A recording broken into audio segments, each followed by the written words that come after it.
This podcast is brought to you by Sales Fuel Hire, a platform to help companies hire smarter and flag 13 toxic employee types. Measure job fit, sales tendencies and motivators, decision-making abilities, and empathy levels, and make your next hire your best hire. Try it now on salesfuel.com/hire and use promo code MANAGESMARTER for $50 off your first purchase. Welcome to the Manage Smarter podcast with hosts C. Lee Smith and Audrey Strong. We're glad you're here for discussions on new ways to manage smarter, hire, develop and retain talent, improve results, and propel team performance to new heights. This is the Manage Smarter podcast. Hey, Lee, guess what we're going to do today? We're going to go rogue. We're going rogue with Paul Rosenberg. Hi, Paul. Hey there. How you doing? Thanks. It's great to have you on our show. We've been really looking forward to this. And rogue-leadership.com is Paul Rosenberg's website. Paul is a Global Fortune 500 coach, author, and speaker, author of the top-rated Rogue Leadership, Harnessing Headwinds to Drive Performance. Brings about 3 decades of experience in multiple industries and organizations, from startups to mature companies, and is also a comic and an improvisational actor known for humor and a creative look at business and leadership. And Lee, you wanted to first ask Paul about this third eye of the heart and the mind and the reflection. Well, so many times, one of the things I really like about your book is that you talk about this innate knowledge that we have, that we've stored up. Maybe it's in our subconscious. Maybe it's what some people say, go with your gut. Talk about that, because sometimes it's like, these days, and myself included, it's like, we bury ourselves with data and analytics and everything like that. And sometimes we ignore our gut because we're trusting the data. You might not feel that that's exactly the right thing to do. Do you? I think the key there, absolutely, I think you can't ignore it.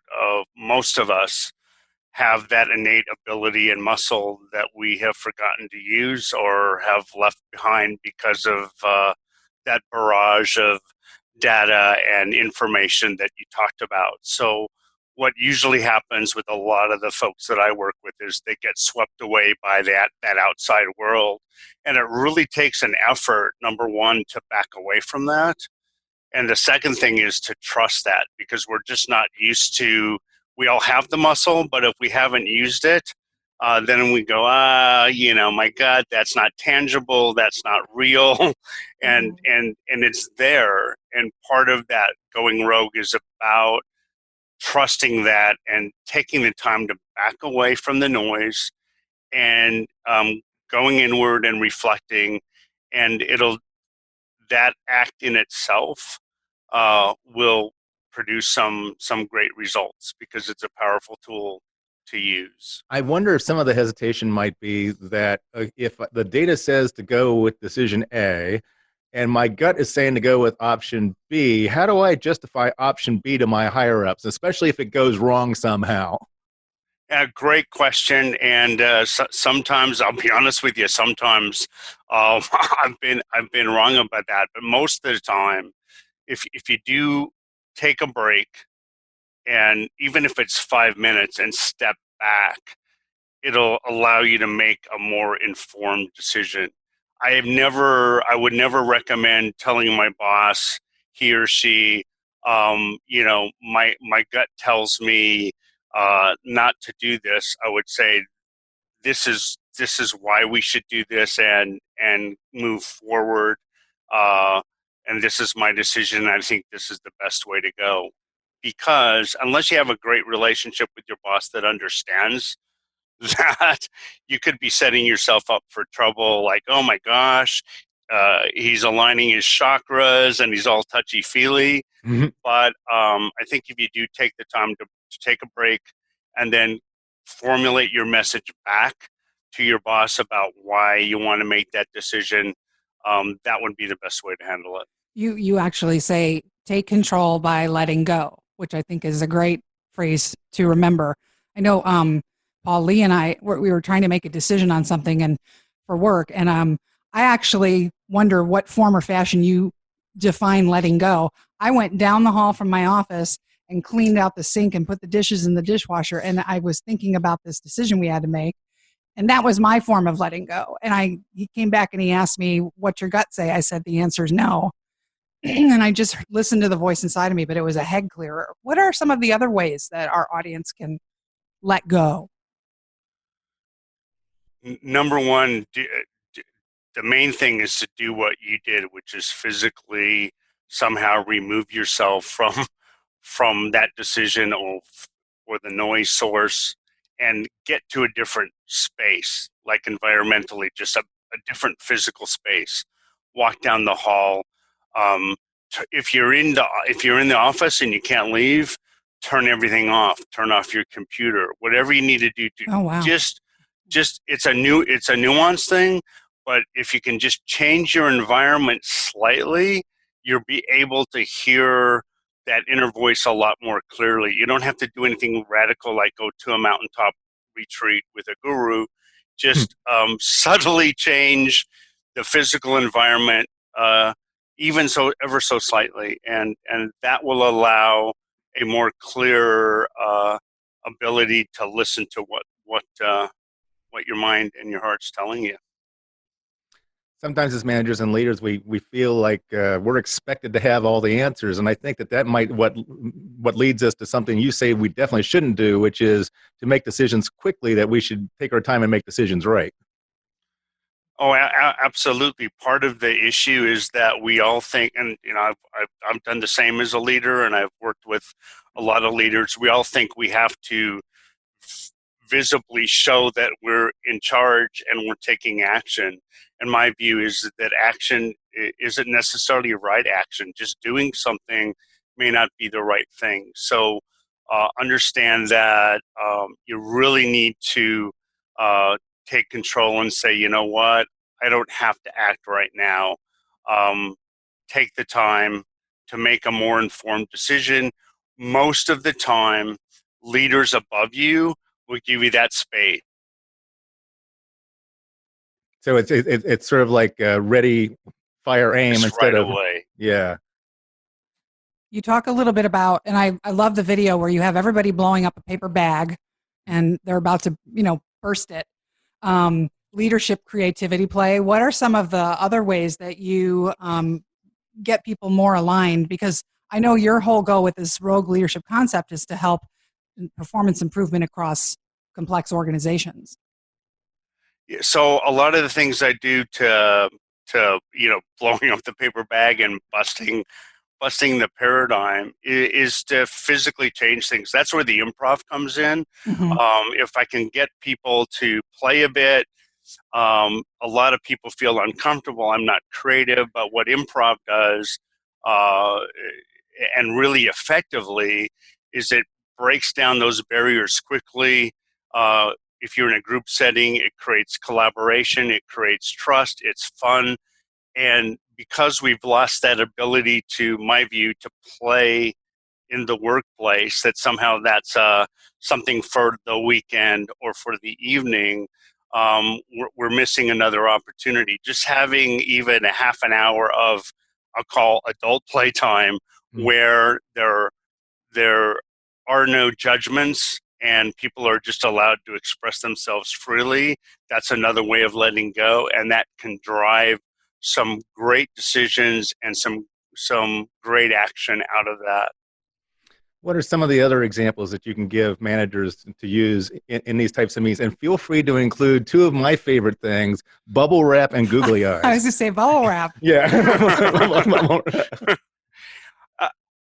All the concepts go back to me, I call it jumping in the pool, changing something physically. So whether we're talking about walking down the hall before you make a decision, or we're talking about busting a paper bag, it's doing something different out of the routine. Because once you change the stage you're on, you change the backdrop, other things can come forward, and they're not hidden. If you're in the normal space every day, and you're not doing something different, then a lot of us get lost in that routine. So Lee, absolutely, you can walk down the hall, you can do the bubble wrap, you can, anything that changes even for 5 to 10 minutes the scene, then what you're doing is you're helping yourself push forward other ideas, other thoughts, because you're out of the conundrum of the day to day. Getting out of the comfort zone, right? Getting out of your comfort zone, even if it's for 5 minutes or a day, whatever that is. The slightest change is going to help. So don't go to the same coffee shop you always go to. Maybe you don't meet in the same meeting room you always meet in, something like that. Oh, absolutely. Absolutely. Because what that does is it clears, if you've been on, and I'll use a theater reference. Let's say you've been on the Macbeth stage backdrop for 5 years and you've never left it. If you even change it to Hamlet, so you're gonna it's still a tragedy, but it's a different tragedy. New things and learning and seeing things differently and hearing things differently. It's pretty amazing. So when you, and by the way, I'm partial to the big bubble wrap, not the little tiny ones. Yes, Those absolutely. Jump up and down Yeah. Go big or go home. That's Yeah, right. right. I say go big and go home. And go home. Let's say you have everybody around Good the conference job. room table.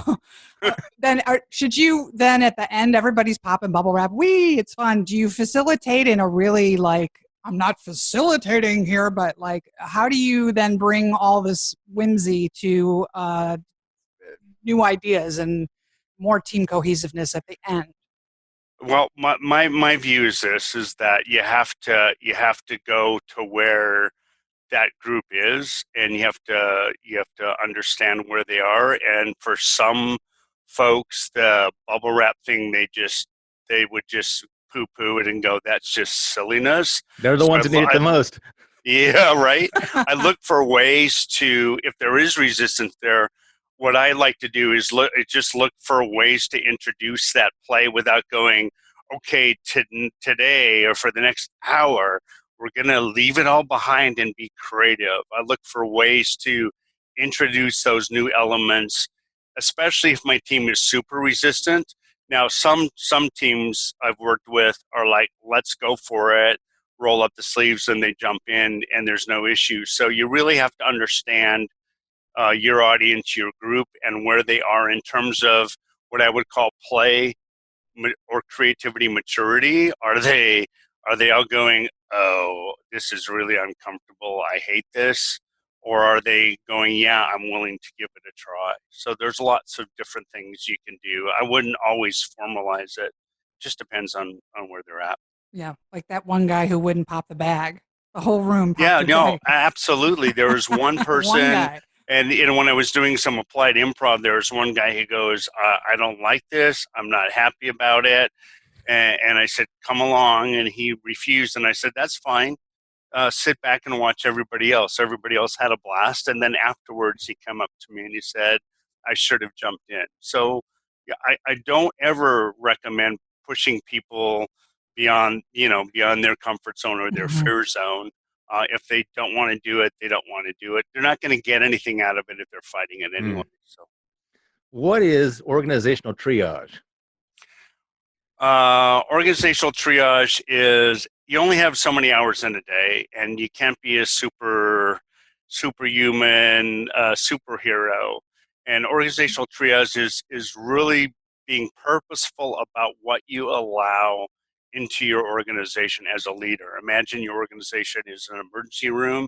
Most people, anything that enters, they'll jump on it, and then they spend time, energy, etc. before they even know, is this something that we want to do? Like the train leaves the station, and suddenly there's a whole bunch of things in your organization that people are working on and spending time and energy on that may not be the right thing. So it goes back to, again, to pause a bit and say, do we want to have this covered? Now, in this day and age, the issue is because everybody has access to digital and the network, there's so many ways something can enter into our organization, just like an infection into our bodies. There's so many, and you don't want all your antibodies spent on things that are not going to add value. And so it's even more incumbent to be super vigilant about setting up kind of a pause process that says, do we even want to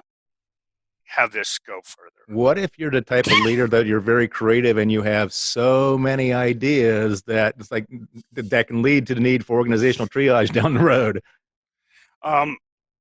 Excuse me. I think you have to understand that, and I've worked with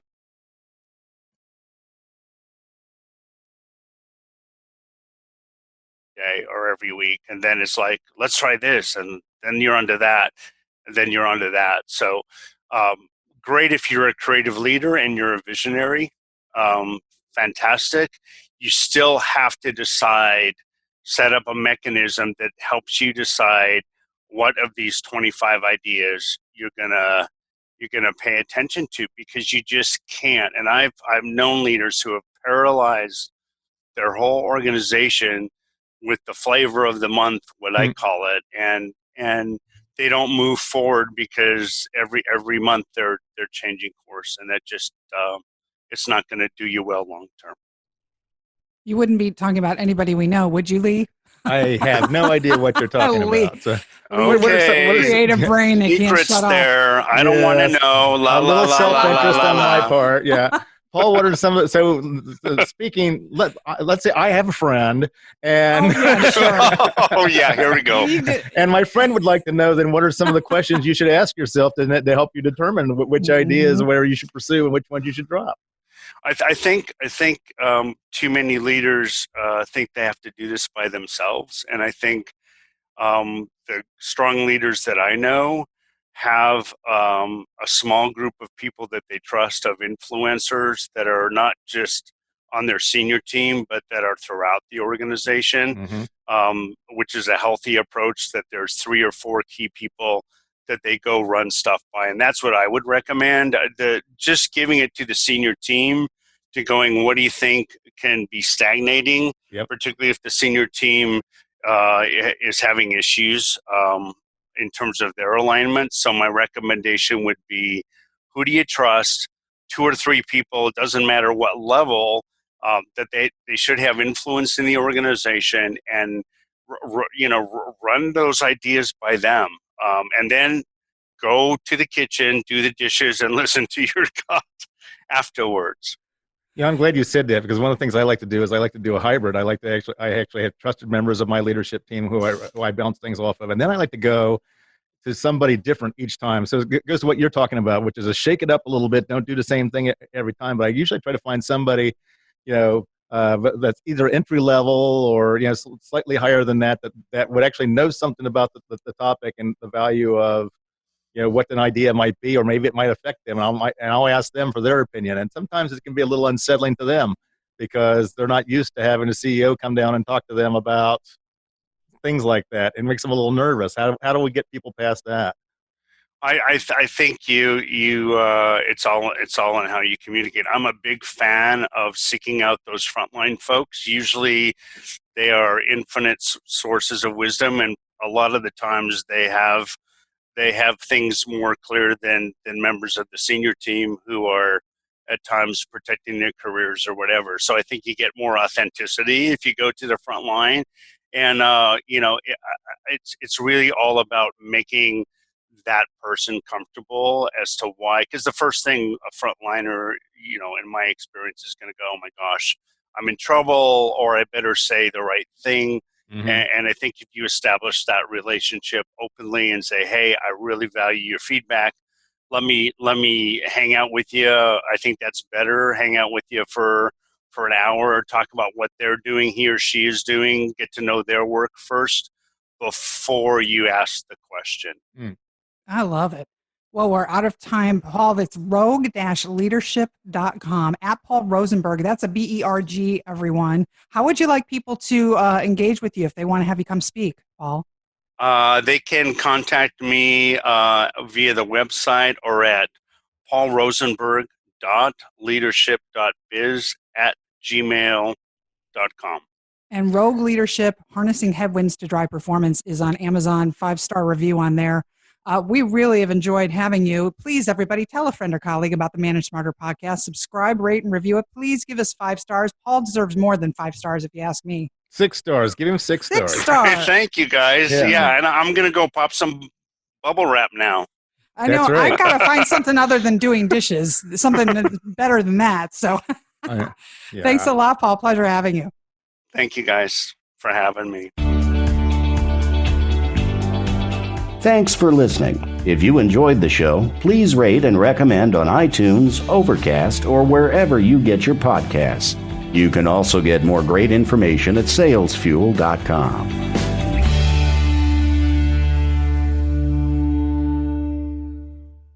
This podcast is a part of the C-Suite Radio Network.